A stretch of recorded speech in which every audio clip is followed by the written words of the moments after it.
So hello, welcome to the video and welcome to Bangkok. The rains have started, which I think is my cue to move on. I'm flying today, a relatively short flight, down to Singapore, a city I lived in for about a year, nearly 20 years ago, and a place I really quite like. Flying today on Singapore Airlines, which again is an airline I really like, although I've not flown with them for over 12 years. And I'm flying in business class on one of their A350-900 variants.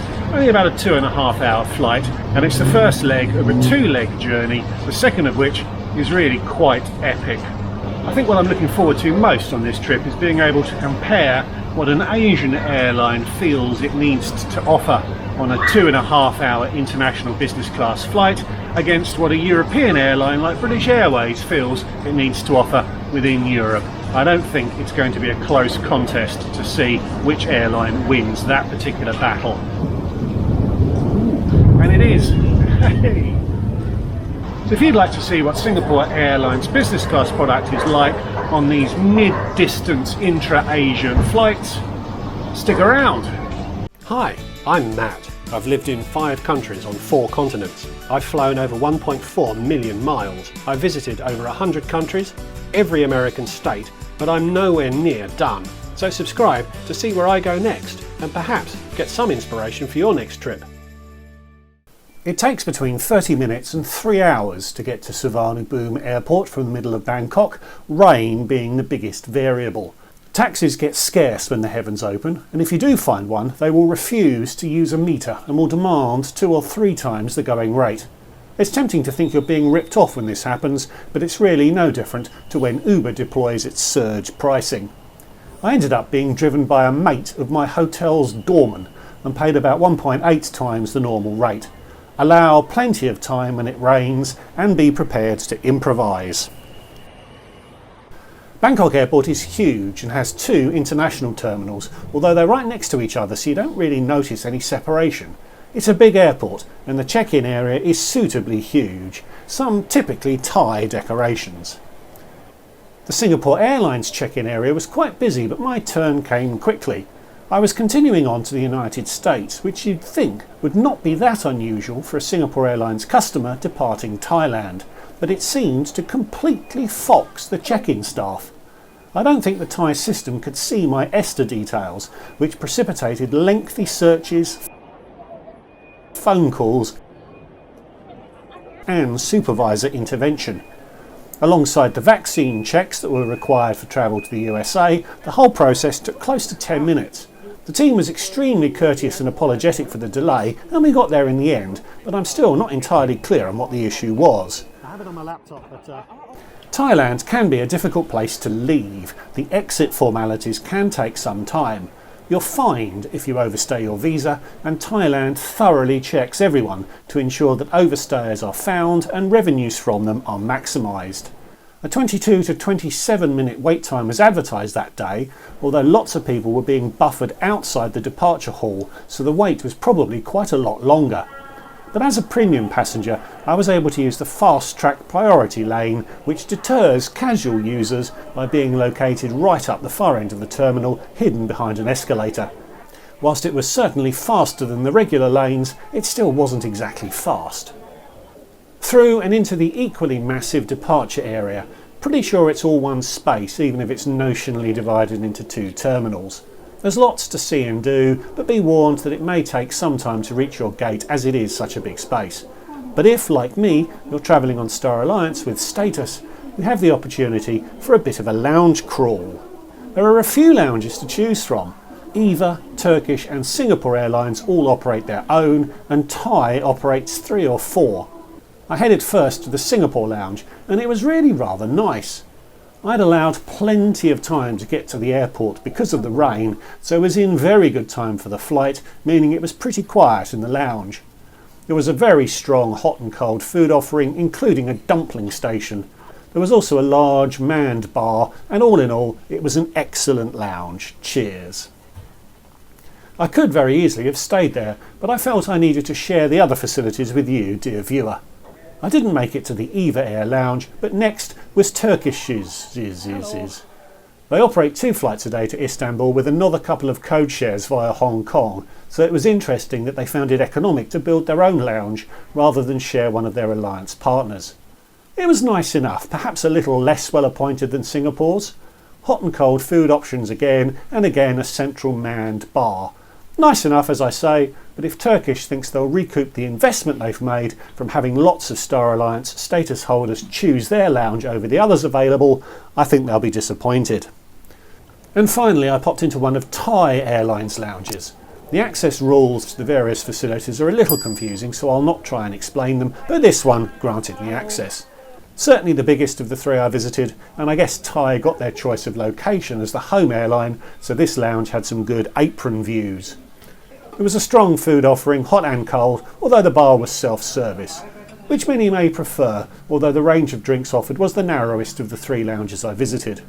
All 3 lounges were very good, but if you only have time to visit one, head for Singapore's.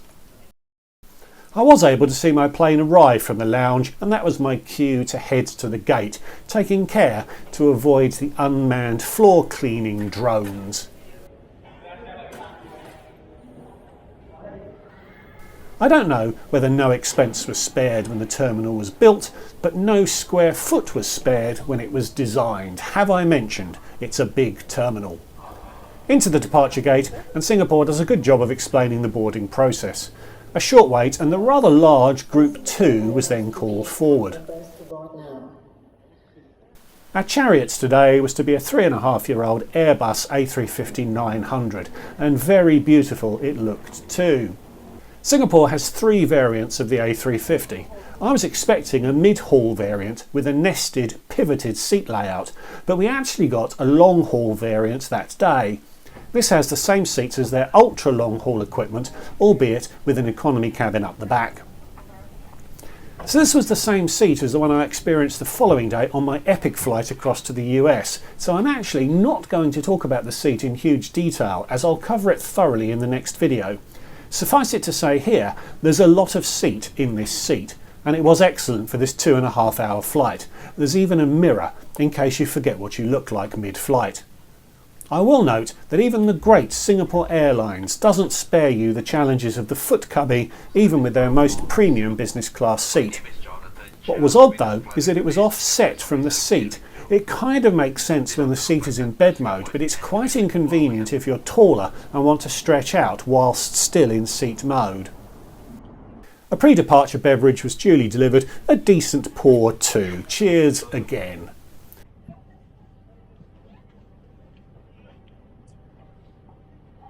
A menu was waiting at the seat, and as it had done double duty from the inbound flight, it was a little crumpled. I thought the options were pretty comprehensive for this shortish flight. Beef cheeks seemed to be British Airways' go-to meal at the moment, so it was interesting to see that Singapore Air was getting in on the action. I could also see what had been offered on the prior flight up from Singapore. We pushed back a few minutes late and taxied to the runway. The rain had stopped, but the clouds were really low, and I didn't get the views I'd enjoyed when I'd arrived a few days earlier.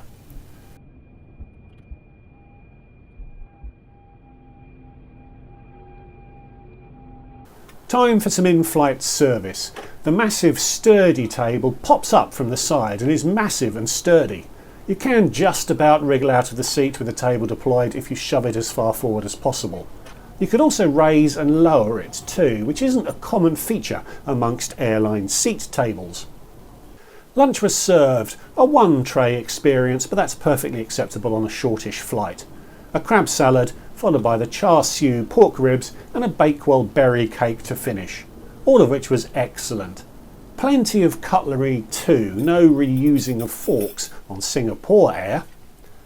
The in-flight entertainment was comprehensive, as you'd expect from a premium airline, plenty of movies and TV shows to choose from. I also popped to the loo, and it was nice enough, some Penhaligon's embellishments, along with a choice of cloth or paper towels. The crew was excellent, and I really enjoyed the flight. I said I'd talk about the seat more in the next video, but I have to say here that I didn't love it.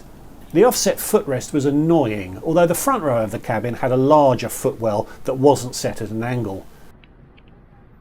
But it was surprisingly unprivate. Given privacy is a focus for so many other airlines, and most of the best seat designs include doors these days, it is strange that this is Singapore's go-to design for their most premium cabin. And down into a beautiful Singapore sunset. I lived in Singapore for a year, and it's always a delight to go back. And February is a great month to visit. This flight connected the following day to a flight to the United States. So if you apportion the cost based on miles flown, this leg cost me £96, which is ridiculously cheap for the experience received. If you bought this flight as a standalone one-way leg, it will cost 400 quid, give or take. I'll talk more about this routing and how I found it in next week's video. Overall, it was an excellent experience both on the ground and in the air. A few small niggles, but a good example of how good a shortish international business class experience can be. I said in the intro to this video that I was keen to compare this experience to what is available on European carriers, and there really is no comparison. I've made videos about my experiences in business class flights of a similar length on 7 European carriers now, and none of them comes within a country mile of Singapore Air. The seat, service, equipment and food are all pretty much incomparable. Singapore's price is probably a little higher on average, but often it won't be. When it comes to this type of aviation, Asia really is the place to be. And off into Changi Airport. The need to complete a locator form slowed down the entry process somewhat, and the automated kiosks seemed to confuse people, but it was still a pleasant arrival. So thanks for watching, I hope you enjoyed it. Please give this video a like if you did, and leave me a comment. Have you flown on Singapore Airlines recently? Please consider subscribing if you're new, and if you'd like to support what I'm doing more directly, there is a Patreon account, the link to which is in the description below. So thanks again for watching, and I'll see you all in the next one. Goodbye.